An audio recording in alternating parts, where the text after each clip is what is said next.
Hey guys, ஃபைனலாக பஜாஜோட 125cc retro bike பார்த்திங்க அப்படின்னா லான்ச் வந்து அனௌன்ஸ் பண்ணியிருக்காங்க. அப்கமிங் பஜாஜ் பார்த்திங்க அப்படின்னா ஒரு கிளாசிக்கான 125cc பைக்கை வந்து லான்ச் பண்ண போகிறாங்க. 1,25,000 ப்ரைஸும் பார்த்திங்கன்னா சொல்லியிருக்காங்க. இந்த 125cc பைக் எப்போ லான்ச் பண்ண போகிறாங்க, என்ன ப்ரைஸ் அப்படிங்கிறத நம்ம பார்க்கலாம். பஜாஜ் பார்த்திங்கன்னா இப்போ ரீசெண்டாக N125 அப்படிங்கிற ஒரு நல்ல ப்ரைஸில் ஒரு சூப்பரான பைக்கை லான்ச் பண்ணியிருக்காங்க. பட் என்ன தான் நார்மலான கம்யூட்டர் பைக்காக லான்ச் பண்ணிட்டு இருந்தாலும் ஒரு ரெட்ரோ ரோட்ஸ்டர் அந்த மாதிரியான டிசைனில் ஒரு பைக் வேணும், ஒரு கிளாசிக்கான டிசைனில் ஒரு பைக் வேணும் அப்படிங்கிறதுக்காக பஜாஜ் பார்த்தீங்கன்னா அப்கமிங்கில் 125cc ஒரு பைக் வந்து லான்ச் பண்ண போகிறதா சொல்லியிருக்காங்க. ஃபஸ்ட்டு விஷயமே பார்த்தீங்க அப்படின்னா இதில் வந்து அண்டர் 1 lakh அப்படின்னு சொன்னாங்க. மேபி இதோட ப்ரைஸ் வந்து இன்க்ரீஸ் ஆகிறதுக்கு தான் சான்ஸ் இருக்குது. அதனால் 1,20,000 இந்த பைக்கோட ப்ரைஸ் வந்துச்சுன்னா சூப்பராக இருக்கும். இந்த 125cc ரெட்ரோ மாடல் பைக்கை பொறுத்த வரைக்கும் பார்த்தீங்கன்னா 124cc சிங்கிள் சிலிண்டர் ஏர் கூல்டு இன்ஜினோட தான் வரப்போகுது. 12.4 ஹார்ஸ் பவரும் 11.8 நியூட்டன் மீட்டர் டார்க்கும் ப்ரொடியூஸ் பண்ண போகிறாங்க. இந்த பைக்கை பொறுத்த வரைக்கும் 5-ஸ்பீட் கியர் பாக்ஸ் தான் இருக்க போகுது. நம்ம எல்லாருக்கும் நல்லாவே தெரியும் 5-ஸ்பீட் கியர் பாக்ஸ் அப்படின்னா இனிஷியல் பிக்கப் நல்லாயிருக்கும், மைலேஜ் நல்லாயிருக்கும், டாப் இன் பர்ஃபார்மன்ஸ் அந்த அளவுக்கு சொல்லிக்கிற மாதிரி கண்டிப்பாக கிடையவே கிடையாது. இந்த பைக்கில் பார்த்தீங்கன்னா 9.5 லிட்டர்ஸ் வந்து ஃபியூல் டேங்கோட கெப்பாசிட்டியும், சீட் அப்படின்னு பார்த்தீங்கன்னா நம்ம யமஹாவோட எக்ஸஸ்ஆரில் பார்க்குற மாதிரி ஃப்ளாட்டான டக் கண்ட்ரோல் சீட் தான் வந்து கொடுத்துருக்காங்க.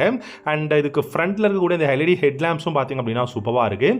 அது ஃபுல்லாகவே பார்த்திங்க அப்படின்னா கவர்டாக இருக்குது. ஸோ இப்படி இல்லாமல் நமக்கு வந்து கவர்டாக இருக்கிறது வந்து பார்க்குறதுக்கு நல்லா இருக்குது அப்படின்னு நம்ம சொல்லலாம். அண்ட் இந்த பைக்கோட அந்த மைலேஜ் அப்படிங்கிறது பார்த்திங்கன்னா என்னை பொறுத்த வரைக்கும் 55-60 km/லிட்டர் மைலேஜ் கொடுத்ததுன்னா பெஸ்ட்டான ஒரு பைக் அப்படின்னு நான் சொல்வேன்.